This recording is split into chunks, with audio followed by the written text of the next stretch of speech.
Hello students, I hope all of you will be very fine. Students, today our subject is computer oriented numerical analysis for BCA third semester. And students, today our the most important topic is Newton forward interpolation formula. Okay student हमने जो है Newton forward interpolation formula हमने start किया second unit में और हमने जो है 5 न्यूमेरिकल्स जो है लगभग हमने सॉल्व किए इस फार्मूले के ऊपर। और स्टूडेंट इसके ही सीक्वेंस में स्टूडेंट एक जो है न्यूटन फॉरवर्ड इंटरपोलेशन फार्मूला में एक दूसरे टाइप का भी जो स्टूडेंट एक न्यूमेरिकल पूछा जाता है। जैसे कि स्टूडेंट अब तक हमने क्या देखा कि आपको जो एक्स की जो वैल्यूज जो गिवन थी तो उसमें स्टूडेंट जो थे वो आपको एक मतलब जो है मतलब उसमें एक तो इक्वल इंटरवल्स जो आपको मतलब गिवन थे, लेकिन उसमें डबल जो है आपके इंटरवल्स गिवन नहीं थे। कहने मतलब क्या है कि जब आपको स्टूडेंट क्वेश्चन जब आपको इस प्रकार से दिया हो, जैसे कि देखिए यहाँ पे स्टूडेंट क्वेश्चन में पढ़ रहा हूँ कि the following are the number of deaths in 4 successive 10 years age groups, find the number of death at 45 to 50 and 50 to 55। क्या मतलब है स्टूडेंट? मतलब ये है कि ये स्टूडेंट आप देखिए इसमें हमें जो है ये डेटा हमें गिवन है और स्टूडेंट इसमें क्या देखना, देखो इसमें जो हमारे जो x की जो वैल्यू जो गिवन है इसमें स्टूडेंट जो है वो हमें कॉम्युलेटिव मतलब हमें जो इंटरवल्स जो गिवन है वो हमें कॉम्युलेटिव इंटरवल्स की तरह हमें जो है इसमें दे रखा है। यहाँ पे सिंगल वैल्यू हुआ करती थी लेकिन यहाँ पे स्टूडेंट दो वैल्यू है। कहने मतलब क्या है कि जो 25 एज से लेके 35 एज के बीच में जो नंबर ऑफ पीपल है उनकी जो डेथ है वो इतनी हुई है। ये मतलब इस एज ग्रुप में मतलब 25 से लेके 35 साल के लोगों की जो है वो डेथ इतनी हुई है। 35 से 45 की जो एज वाले जो है उनका डेथ ये है, उनका डेथ रेट ये है। 45 से 55 के बीच में जो एज है उनका डेथ रेट ये है और 50 से 65 के बीच में जो लोग हैं उनका डेथ रेट ये है। तो इस टाइप का स्टूडेंट क्वेश्चन अगर आपका आएगा और अगर आपको न्यूटन फॉरवर्ड इंटरपोलेशन फार्मूला उसमें हम जो है कैसे अप्लाई करेंगे, कैसे हम उसको सॉल्व करेंगे, बिकॉज देखो स्टूडेंट क्वेश्चन में जो है आपको कहीं भी गिवन नहीं है कि हम जो है इसको जो है न्यूटन फार्मूला से हम इसको करना है। लेकिन स्टूडेंट मैंने जो आपको बताया है कैसे इसको करना है। अब देखो इसमें 45 से 50 एंड 50 से 55 के बीच में ये आपसे पूछ रहा है। तो स्टूडेंट हम क्या करेंगे, सबसे पहले तो जो आपको इंटरवल्स गिवन है, जो आपको इंटरवल्स जो गिवन है इसको हम सिंगल इंटरवल में कन्वर्ट करेंगे। कैसे करेंगे कि स्टूडेंट जो आपको लास्ट में जो आपको जो वैल्यू गिवन है, लास्ट में जो आपको 35 यहाँ पे से 25 से 35 तो इसमें 35 आपको लेना है। 35 से 45 के बीच में 45 आपको एज लेनी है और 45 से 55 के बीच में आपको 55 एज लेनी है और 55 से 65 के बीच में आपको 65 एज लेनी है। कहने का मतलब क्या है कि जो हमारी एज ग्रुप है उसको स्टूडेंट हम लेंगे 35, 45, 55 और 65। इस तरीके से जब आपको इस तरीके से आपको डेटा गिवन होगा तो आपको उसको ऐसे करके लिखना है और स्टूडेंट जो इसके करस्पॉन्डिंग जो वैल्यू है वो हमने लिखनी। लेकिन इसकी जो वैल्यू जो हम कैसे यूज करेंगे, बिकॉज जब इसमें जब हमने इसको लिखा है तो उसको भी हम क्या करेंगे, इसको हम कम्युलेटिव फ्रीक्वेंसी जो है कम्युलेटिव फ्रीक्वेंसी की तरह हम इसको लिखेंगे। कैसे कहने मतलब क्या है, देखो स्टूडेंट ये जो डेटा जो इसके रेस्पेक्ट जो करस्पॉन्डिंग जो डेटा इन एज के बीच में जो गिवन है वो स्टूडेंट मैंने यहाँ पे लिख लिया। अब मैं क्या करूंगा स्टूडेंट की नंबर ऑफ डेथ्स को मैंने स्टूडेंट ये सेम ही लिखा है, क्यों?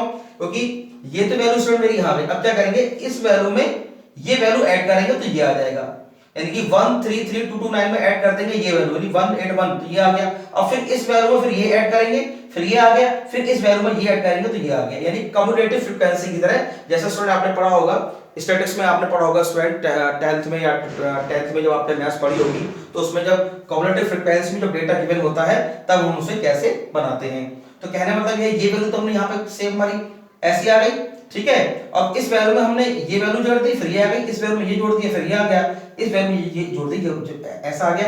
ऐसा हम जब करते हैं जब हमें इस प्रकार से डेटा गिवन होता है, ठीक है। अब स्टूडेंट वैसे करेंगे, हम क्या निकालेंगे, हम इसका डेल्टा fx निकालेंगे, ठीक है।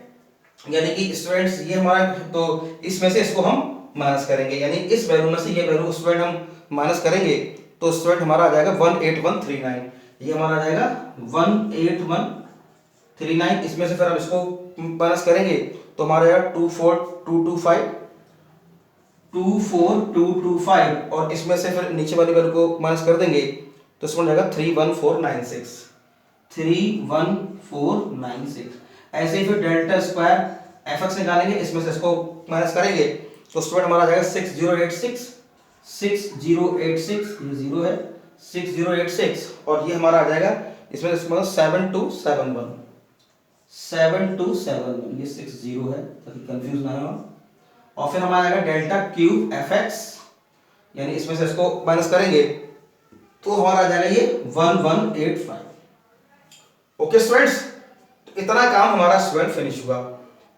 ओके, अब देखिए स्टूडेंट, हमें जो डेटा जो गिवन है, हमें अब डेटा लेना क्या है। जैसे स्टूडेंट हमने जब डेटा जब ऐसे करके हमने लिखा तो हमने इसकी लास्ट वाली वैल्यू को हमने लिया। वैसे ही जो हमसे पूछ रहा है, हमसे क्या पूछ रहा है, हमसे पूछ रहा है 45 से 50 और 50 से 55, यानी इसमें भी हम स्टूडेंट लास्ट वाली वैल्यूज को ही हम मतलब लेके हम कैलकुलेट करेंगे। यानी कि हम डेटा चेक करेंगे 50 पर। किस पे चेक करेंगे? 50 पर जो है हम लेके डेटा को हम स्टूडेंट जो है सॉल्व करेंगे। तो स्टूडेंट ये एक बहुत ही इंपॉर्टेंट स्टेप है जो आपको समझना है। ठीक है स्टूडेंट्स, तो हम यहाँ पे 50 को लेके चलेंगे, बिकॉज 45 से 50 के बीच में आपको ये कैलकुलेट करना है और 50 से 55 के बीच में करना है कैलकुलेट। तो हम क्या करेंगे स्टूडेंट्स, हम जो है सीधे अब देखो स्टूडेंट, क्योंकि इसमें देखो कहीं भी आपका 50 नहीं है, इसमें कहीं आपका 50 क्यों? क्योंकि देखिए आपका 45 पे भी आपको डेटा गिवन है और आपको 55 पे भी डेटा गिवन है, तो ये आपको निकालने की जरूरत नहीं है। क्यों? क्योंकि जो आपसे पूछ रहा है उसमें 50 जो है आपका जो है डेटा इस टेबल में कहीं भी नहीं है। वही हमें तो कहना मतलब ये दो इंटरवल है, इसमें से अगर 50 की वैल्यू पता कर लें तो इन दोनों इंटरवल की वैल्यू हमें पता हो जाएगी। ठीक है, तो हम क्या करेंगे, अब देखिए 50 को स्टूडेंट कहां पड़ेगा, 50 जो आपका 45 और 55 के बीच में आएगा, यानी कि ये वैल्यू हमें जो है वो टेबल के शुरुआत में ही मिल रही है, इसीलिए क्या लगाएंगे, न्यूटन फॉरवर्ड इंटरपोलेशन फार्मूला लगाएंगे। ठीक है स्टूडेंट्स, तो फिर देखिए हम क्या करेंगे, फार्मूला में दे रखा है, यानी a प्लस एच यू बराबर क्या हो जाएगा, हमारा 50 हो जाएगा। और a क्या होगी, a हमारी x की वैल्यू होगी, पहली वैल्यू, यानी ये हमारी होगी 35, तो हम यहाँ लिखेंगे यहाँ 35 प्लस h क्या हो गया, इनके बीच का डिफरेंस, इनके बीच में एज में स्टूडेंट कितने का सब डिफरेंस है, 10 का डिफरेंस है, तो यहाँ हो गया 10 और u हमें निकालना है, तो ये हो गया 50, यानी 10u बराबर हो गया 50 माइनस 35, तो 10u बराबर 10 में से 5 गए 5 और यहाँ रह गया 4 3 गया 1, यानी कि u बराबर 15/10 है ना, u बराबर आ गया 15/10। तो स्टूडेंट u हमारा जो सॉल्व हो गया वो हमारा आ गया 1.5। कितना हो गया, 1.5। अब देखिए स्टूडेंट u हमारा आ गया 1.5, अब सीधे हम क्या करेंगे, वैल्यू को हम कैलकुलेट कर लेंगे, तो हमारा ये हो जाएगा। तो इसको स्टूडेंट्स आप जो है टेबल के फॉर्मेट में आप इसको बना लो, ताकि आपको जो है दिक्कत ना हो समझने में। तो उसको हमने आप उसको स्टूडेंट प्रॉपर टेबल बनाइएगा, थोड़ा स्पेस कम था तो सीधे मैंने इसको ऐसे खींच दिया है। ठीक है, तो u बराबर हमारा कितना आ गया 1.5। अब फॉर्मूले में हम रखेंगे, यानी f 1.5 इज इक्वल्स टू, अब क्या है fa मतलब देखिए स्टूडेंट जरा समझने वाली बात है, हमें अब ये वैल्यू भी हमने कम्युलेटिव फ्रीक्वेंसी निकाली थी, तो यहां से हमें स्टार्ट करेंगे, यानी हमारी स्टूडेंट्स जो है हम ऐसे करके हम वैल्यूज को मतलब हम लेंगे इस तरीके से, अब ये लेंगे फिर ये वैल्यू लेंगे। ठीक है, क्योंकि फॉरवर्ड यूज कर रहे हैं तो ऊपर से ही हम वैल्यू को लेंगे।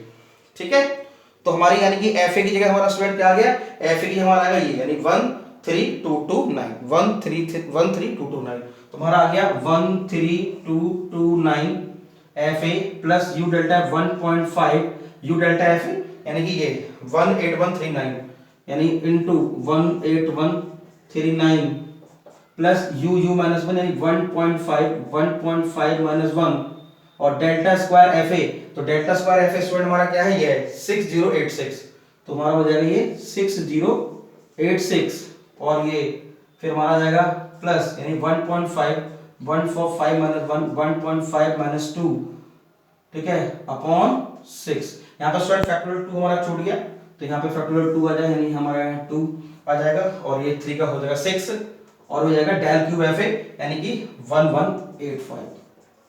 ओके स्टूडेंट्स, तो ये वैल्यू स्टूडेंट हमने पुट कर दी। ठीक है, 1.5 हमारा हो गया और ये हमारा हो गया 1 माइनस 1, यानी कि 1.15 माइनस 1.5 माइनस 1 6086 अपॉन फैक्टोरियल 2 और 1.5 माइनस अपॉन, ठीक है, ये स्टूडेंट हमारा हो गया। ओके स्टूडेंट, तो उसको हम स्टूडेंट सॉल्व कर लेंगे और सॉल्व करने के बाद स्टूडेंट्स ये हमारा डेटा जो आ जाएगा स्टूडेंट्स, ये हमारा डेटा आपका सॉल्व करने के बाद ये हमारा आ जाएगा 42645.6875। सेकंड, ये फैक्टोरियल 6 है यहाँ पे 6875। 6875। ओके स्टूडेंट, तो हम इसको जो है राउंड ऑफ करके देखते हैं 42646। ठीक है, हमने स्टूडेंट क्या किया, इसको हमने राउंड ऑफ कर दिया 646। तो ये स्टूडेंट हमारी वैल्यू आई, हमारा आया 42645.6875, या हम इसको राउंड ऑफ करके ले सकते हैं 42646।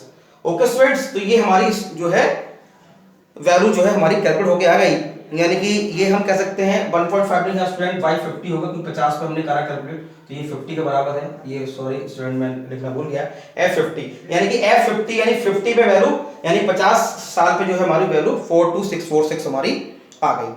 ठीक है, तो स्टूडेंट अब हमें डेथ रेट का निकालना है 45 से 50 के बीच में। 45 से 50 के बीच में डेथ रेट को कैलकुलेट करने के लिए स्टूडेंट क्या करेंगे कि जो हमारी 50 की पे जो हमारी जो वैल्यू आई है, 50 पे जो हमारी वैल्यू आई है 42, उस पे हम जो है 45 वैल्यू में से माइनस कर देंगे। 45 से 50 के बीच में हमें देखना है, तो 50 की वैल्यू क्या आ गई, 50 की वैल्यू आ गई है 42646। देखिए ये पूछ रहा है ना 45 से 50 के बीच में, तो 50 की वैल्यू क्या आ गई और 45 की वैल्यू क्या है, ये है हमारी 18139। ठीक है, नहीं जो कॉम्बिनेटिव फ्रीक्वेंसी के द्वारा जो हमारी वैल्यू 31368, ये जो वैल्यू स्टूडेंट ये क्योंकि अब हमें ये वैल्यू लेनी है, यही हमारी कॉम्बिनेटिव फ्रीक्वेंसी है, तो ये नहीं, हम ये वैल्यूज लेंगे, यानी 45 पे ये वैल्यू है हमारी 31368, इसको हम लेंगे तो ये हो जाएगी माइनस के 31368, क्योंकि इसमें जब कॉम्बिनेटिव फ्रीक्वेंसी निकालेंगे तो ये डेटा हम यूज करेंगे ना, ये वैल्यू हम नहीं लेंगे। पहली वैल्यू तो खैर हम लेंगे, ठीक है, इसकी क्योंकि ये तो है, फिर हमारा ये हमने जो जोड़ के जो हमने लिखी थी, तो इन वैल्यू को हम यूज करेंगे। ठीक है, तो ये वैल्यू हो गई हमारी 31368, और इसमें से मालूम करेंगे तो 11278, ये आ जाएगा 11278। ऐसे ही स्टूडेंट हम निकालेंगे क्या 50 से 55, यानी 50 से 55, तो 50 से 55, तो 50 तो है भी है हमारे पास, ठीक है, 50 तो अभी हमारे पास है ही है, और 55 पे देखिए वैल्यू क्या है, तो 55 पे वैल्यू ये है हमारी, देखिए ये स्टूडेंट, यानी ये वाली वैल्यू हम लेंगे 55 पे, कितनी 55593। ठीक है, 555, तो 55593 माइनस 50 वैल्यू अभी हमने ये निकाली 42646, तो यहां लिखेंगे हम 42646, और जब इसमें से इसको स्टूडेंट माइनस कर देंगे तो ये हमारा आ जाएगा 12947। 12947, इस तरीके से स्टूडेंट ये हमारे आंसर्स हो गए।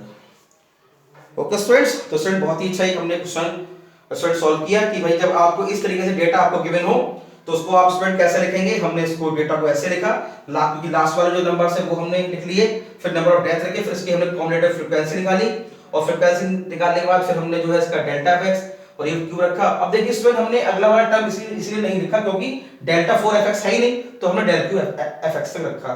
ठीक है, हमें सॉल्व करना था 45 से 50 के बीच में और 50 से 55 के बीच में, तो 45 से 55 के बीच में हमने रखा, क्योंकि 50 पे तो अभी हम निकाल चुके हैं, तो 50 में से 45 ये है हमारा, 45 हमारा स्टूडेंट ये वैल्यू ले लेंगे, और फिर इसमें से माइनस कर देंगे तो ये आ जाएगा, फिर 50 से 55, यानी 55 की वैल्यू क्या रखी है, ये 5593, इसमें से 50 की वैल्यू यानी कि 42646 को माइनस कर देंगे, तो ये स्टूडेंट हमारा आंसर आ जाएगा 12947, ये 9 है स्टूडेंट।